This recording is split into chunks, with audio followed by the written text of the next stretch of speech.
Saudara membahas soal kekuatan timnas Indonesia di Piala AFF setelah Ivar Jenner dan Habnar ini gagal bergabung. Kita sudah bersama dengan pengamat sepak bola Roni Pangemanan. Selamat malam Bung Ropan. Bung Ropan, kita sudah tahu komposisinya timnas ini akan seperti apa. Jika dengan materi pemain timnas U22 yang ada, bagaimana menurut Anda peta kekuatan timnas di Piala AFF? Iya, saya pikir kalau memang Ivar Jenner tidak bisa datang, ya tidak bisa bergabung, termasuk dengan Justin Hubner, ini agak berat. Apalagi kalau kita punya ambisi, target kita harus ke final dan menjadi juara. Mengingat tim-tim lain, itu termasuk Vietnam, yang ada di grup kita, di grup B, Myanmar, Laos menurunkan pemain-pemain terbaik mereka, ya termasuk dengan Filipina juga. Sehingga ini yang mengurangi. Saya pikir kalau ada dua pemain ini cukup bisa membantu, terutama Ivar di tengah, dan juga dengan Justin Hubner untuk bisa menggalang pertahanan dengan baik bersama dengan Muhammad Ferrari di belakang atau dengan Kadek Arel. Tapi tidak akan dia ini agak sulit buat saya ya. Terlepas dari Marcelino juga ada, tapi pasti akan kerja keras. Karena kita ini tim muda. Ya sebaiknya buat saya ya ini tim yang hanya ingin mencari pengalaman aja bermain karena kan ini disiapkan untuk SEA Games 2025 di Thailand. Dan kita jangan terlalu berekspektasi terlalu tinggi sebenarnya. Kecuali Rafael Struijk ada, Ivar Jenner ada, dan Justin Hubner ada, bisa ada keseimbangan di dalam tim ini. Begitu, Bung. Anda bilang tidak berekspektasi terlalu tinggi apalagi menuju ke final bahkan menjadi juara. Apakah dengan kondisi ini STY perlu memanggil pemain lagi untuk menggantikan posisi Ivar dan Habnar? Ya saya pikir sudah riskan ya, karena kita terakhir itu tanggal 4 harus balik ke Jakarta setelah dari Bali, tanggal 3 ada pertandingan uji coba dengan rencana dengan Bali United, tanggal 5 sudah berangkat ke Myanmar. Untuk bisa menambah pemain semua tergantung dari STY ya, tetapi saya rasa ini agak sulit ya. Dia harus bisa mengoptimalkan pemain-pemain yang ada saat ini yang sudah ikut TC di Bali.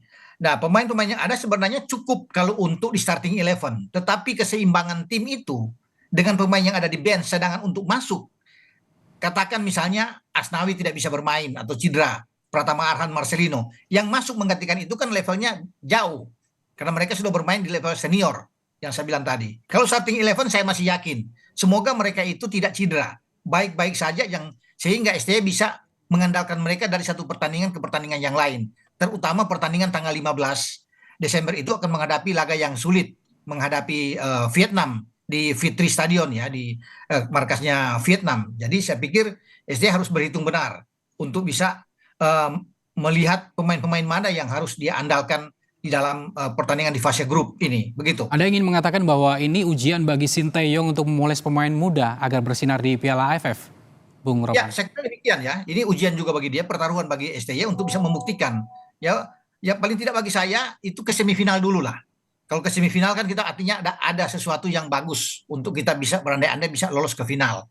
Tidak mudah karena kita akan berhadapan dengan yang ada di grup A. Grup A itu kan ada Thailand sebagai juara bertahan, kemudian ada Malaysia dan Singapura di sana yang menjadi kekuatan. Kalau kita runner up, kita bisa ketemu dengan Thailand. Makanya pertaruhan kita melawan Vietnam itu adalah pertaruhan hidup mati buat kita. Kita harus bisa menjadi juara grup kalau ingin menghindar Thailand. Ya, sebagai juara grup di sebelah kita bisa memilih Singapura atau Malaysia. Tapi saya pikir tidak ada yang perlu untuk kita takutkan. Dengan tim U22 ini kita main aja. STY harus bisa yakin ya dengan kemampuan tim dia. Tetapi untuk bisa menjadi juara ini yang menjadi tanda tanya buat saya. Ya, Bung Ropan, gitu. Bung Ropan dengan persiapan kurang dari 2 pekan ini, apa yang harus jadi fokus Sinteyong? Ya kalau bicara dengan, ya dia sekarang coba dengan game plan dia dengan mental pemain tentunya, fisik dari pemain-pemain coba. Karena harus diandalkan dengan pemain-pemain yang punya fisik. Masih usia 22, bagus kecepatan yang harus dia lakukan ya.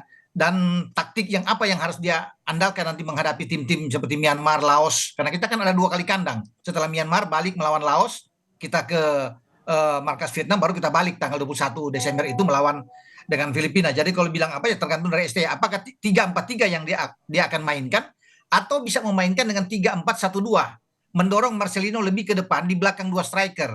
Ya kalau Rafael Struijk tidak bisa bergabung karena konon kabarnya Rafael bisa di semifinal atau final. Tapi katakan tidak ada dia. Berarti kita hanya punya 2 striker lagi yang bisa kita andalkan, Ronaldo Kuate atau Hoki Caraka ya, yang ada di depan dengan Marcelino di belakang 2 pemain ini. Nah 4 di belakang Marcelino itu ya tentunya Pratama bisa ada di kanan, di kiri, kemudian Asnawi ada di kanan, dan ada Arkan Fikri bersama dengan Sanadin Faris untuk menggalang dua gelandang kita untuk bisa mengatur ritme di tengah. Itu dengan 3 back ya, Ferrari yang ada di belakang. Kalau tidak ada Justin Hubner, ya pasti Oke, mesti Ferrari, bisa aja Kakang Rudianto, Kadek Bung Ariel Ropan. yang bisa kan. Begitu Mas. Artinya dengan kehadiran Marcelino, Arhan, dan Asnawi ini tentu bisa mendongkrak mental pemain muda yang lain.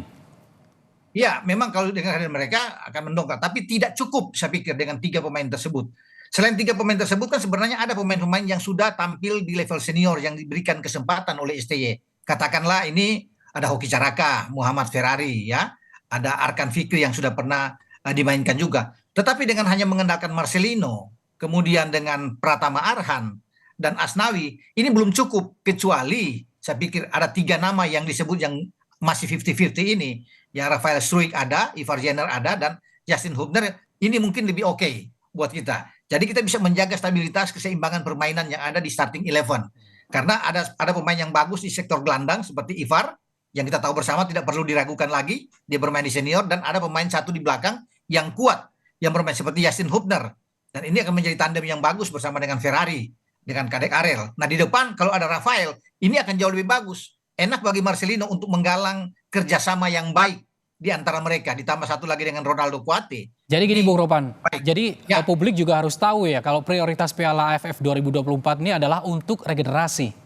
Betul, saya pikir ini regenerasi aja. Walaupun sebenarnya ya kita ya sudah 6 kali ya kita ke final, tidak pernah menjadi juara, terakhir 2020 kalah lawan Thailand. Sebenarnya kita punya kesempatan untuk bisa tampil lebih baik lagi, tetapi kembali karena yang dikirim adalah tim U22 dengan prioritas ini adalah tim SEA Games. Kalau kita mau serius ya kita harus gabungkan di antara pemain yang muda-muda ini dengan pemain yang lebih senior tentunya.